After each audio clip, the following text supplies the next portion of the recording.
This is a book about a little guy who's a gorilla who finds a mother. Sometimes things don't work out in families, but whatever way you get to your family, you belong there. This is called A Mom For Umande by Maria Falconer, illustrated by Susan Kathleen Hartung. And it's a true story, which is interesting. And the dedication for my children, Kristen and Ryan, with love, the author, MF.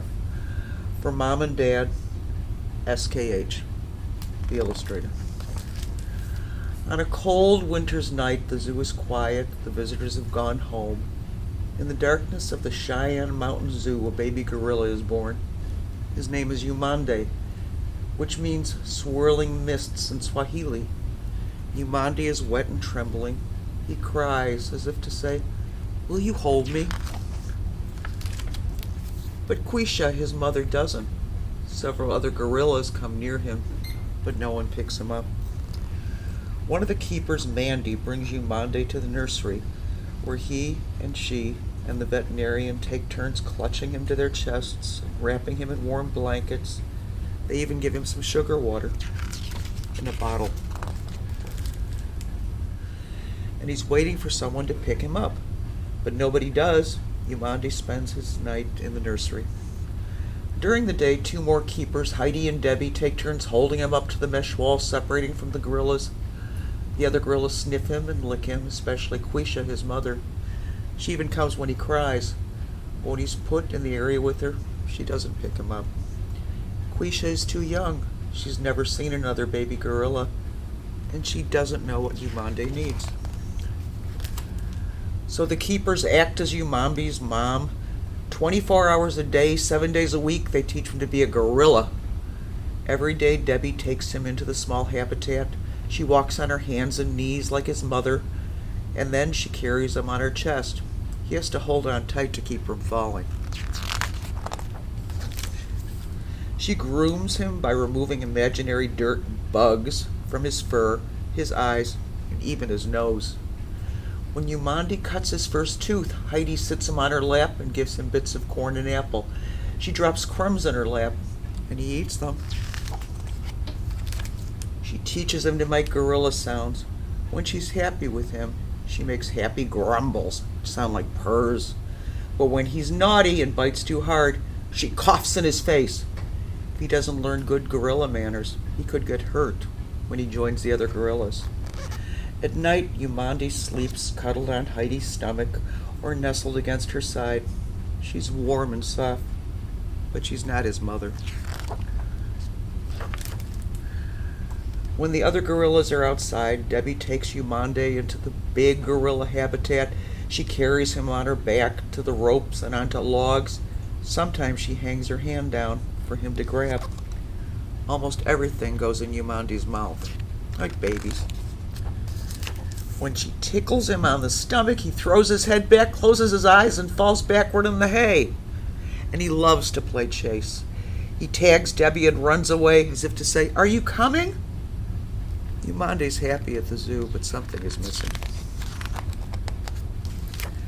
When Umande is almost 7 months old, Heidi gives the gorillas, who have shown the most interest in him, one last chance.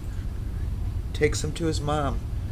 When it's Quisha's turn, Umande chases after her. Instead of picking him up, keeping him warm, she swings him around and around. Quisha wants a playmate, but Umande needs a mom. When Umande spends time with Rafiki, his dad, he's gentle and touches Umande nose to nose. But as head of his troop, Rafiki's job is to protect all the females. He's too concerned about them to take care of a baby gorilla.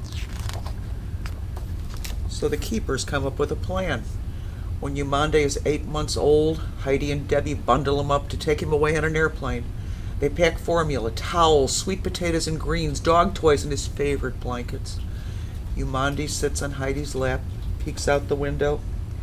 After flying all morning, they travel in a van to the Columbus Zoo and Aquarium. Heidi and Debbie take Umande into a special area with lots of hay, mesh walls, and climbing ropes. His new home smells like his old home, but will he find a mom here? A gorilla named Lulu is in a habitat 2 over from Umande's. The minute they see each other, they speak in a language all their own, all full of happy, quiet grumbles. Umande has to be separated from the other gorillas to allow Umande time to get acquainted with his new home. But every day he goes to the mesh with Barb, his new keeper, and he looks at Lulu. Then after 2 weeks, he and Barb move into an area next to Lulu. Umande and Lulu touch fingers through the mesh. They even build nests right across from each other. But they can't be together, not yet. Finally, after 4 weeks, Lulu and Umande are put in the same habitat. They touch and smell each other. And Lulu, being a very experienced mom, picks him up carefully. They play peekaboo under the blankets. They play with boxes.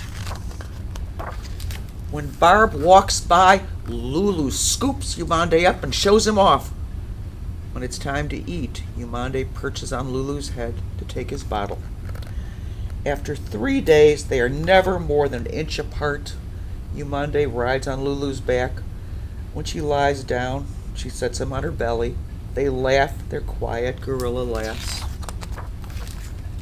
At night, when the zoo is quiet and the visitors have gone, Lulu hangs her hand down and Umande grabs on. She takes him up to her nest. He curls beside her. They fall asleep together. At last, Umande has a mom.